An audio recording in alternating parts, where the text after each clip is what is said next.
నరకం చూస్తున్నామండి రోడ్లోనే. ఈ గత 15 సంవత్సరాల బట్టి నుంచి ఇదే పరిస్థితి. ఏలేశ్వరం నుంచి అడ్డదిగల వెళ్లే రోడ్ ఇది. 15 years నుంచి రోడ్ ఇలానే ఉంది.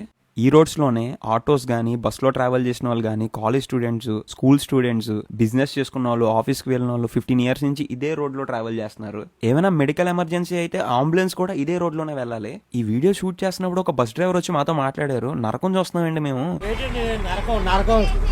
నరకం చూస్తున్నామండి రోడ్లోనే. ఏంటంటే ప్రయాణికులు ఏంటంటే గుప్పిట్లో పెట్టుకొని బండి దోలవలసి వస్తుంది. 1.5 గంట పడుతుంది జడ్డంగా అన్నవరం దోలడానికి. దూరం తగిలేసింది కదా, బాడీ లేచిపోయింది కదా. ఈ రోడ్ లో ట్రావెల్ చేస్తుంటే లోపల ప్యాసింజర్స్ కూర్చున్నారు. ఎక్కడ ఏ లోయ ఉంటుందో, ఏ గొయ్యి ఉంటుందో కూడా తెలియట్లేదు. బస్ డ్రైవ్ చేస్తున్నాం కానీ భయంతో డ్రైవ్ చేస్తున్నామండి అని చెప్పాడు అతను. ఆర్టీసీ బస్సెస్ అయితే ఆ గొయ్యి నుంచి ట్రావెల్ చేస్తే బస్సు రోడ్డు అటాచ్ అయిపోతున్నాయి. ఇంకో ఇన్సిడెంట్ ఏంటంటే కళ్ళ ముందు స్కూల్ బస్ తిరగబడిపోయింది. లక్కీగా ఏం అవ్వలేదు.